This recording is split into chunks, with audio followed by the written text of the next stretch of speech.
ऐसी सोच है कि वहाँ पे हमारे जनप्रतिनिधियों के जाने से वहाँ पर अराजकता का माहौल पैदा होगा। मैं सोचता हूँ कि अगर यही लोगों की ऐसी सोच होगी, ये लोग ऐसा करते होंगे, तो हमारे बारे में भी शायद इनकी ऐसी ही सोच होगी।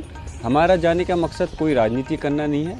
मैं तो ख़ास तौर से वहाँ से सांसद भी हूँ और हमारे राष्ट्रीय अध्यक्ष माननीय अखिलेश यादव जी ने जो डेलीगेशन बनाया था, सिर्फ उसका मकसद ये था कि हम उनके दुख दर्द में जाके उन पीड़ित परिवार के शरीक हो सकें जिन परिवार के सदस्यों की हत्या कर दी गई है, और एक रिपोर्ट बना सकें कि जो उस घटना के अंदर किस प्रकार पुलिस और प्रशासन के लोग जिम्मेदार हैं, उसकी रिपोर्ट सौंपना चाहते थे। लेकिन हमें अफसोस है कि इस प्रकार से अपनी साजिश और नाकामी को छुपाने के लिए एक तानाशाही अपना आदेश जारी कर देते हैं, कभी 3 दिन का, कभी 7 दिन का।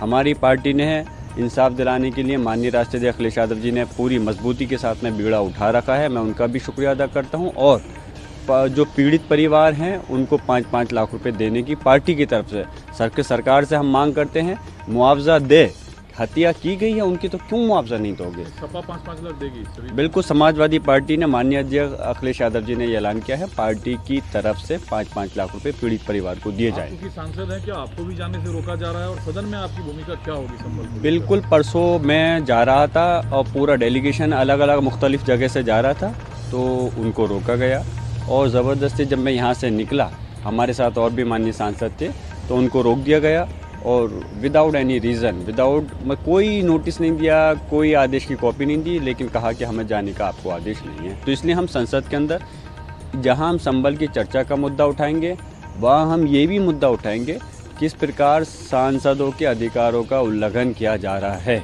मल्लिकार्जुन खड़गे ने कहा कि मोहन भागवत ने कहा था कि सभी मस्जिदों के नीचे शिवलिंग नहीं तलाशे जा सकते हैं, तो जो हिंदूवादी संगठन कर रहा है, तो क्या लाल किला, चार मीनार, ताजमहल जो मुस्लिम शासकों ने बनाया, क्या उसे तोड़ दिया जाएगा?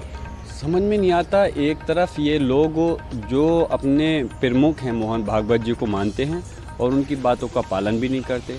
उन्होंने कहा 2022 में कहा था कि हर मस्जिद के उसमें शिवलिंग को ढूंढने का प्रयास मत करो, लेकिन मानते नहीं है कि शरारती ये इनके जहन के अंदर क्या बैठा हुआ, क्यों ये इस प्रदेश और देश की एकता और अखंडता को तोड़ना चाहते हैं, क्यों इस देश के विकास में ये बाधा उत्पन्न करना चाहते हैं। हम तो चाहते हैं कि ये लोग कानून के मानने वाले नहीं, इन लोगों के खिलाफ कार्रवाई की जानी चाहिए। प्लेसेस ऑफ वर्शिप एक्ट है। मैं आपसे पूछना चाहता हूँ, मुझे कोई एक मुस्लिम व्यक्ति का एक ऐसा नाम बताइए जिसने इस कानून को मानने से मना करा हो और किसी मंदिर के अंदर ये कहा हो कि वहाँ पर हमारी मस्जिद थी।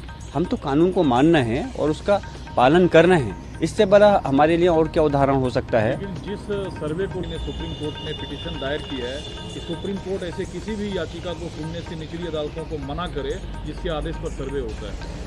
देखिए, हमने भी याचिका हमने जामा मस्जिद के जो हमारी थी उसको रोकने के लिए, उन स्टे के लिए हमने की थी, और माननीय सर्वोच्च न्यायालय से SLP में माशाल्लाह ये 136 में एक अच्छा आदेश भी मिला। हम शुक्रगुजार हैं कि इंसाफ की हमें जो उम्मीद है वो हमें मिल रही है। लेकिन हकीकत है, हम भी यही चाहते हैं कि प्लेसेस ऑफ वर्शिप एक्ट का जो कानून है उसका पालन होना चाहिए, मजबूती से उसको रहना चाहिए।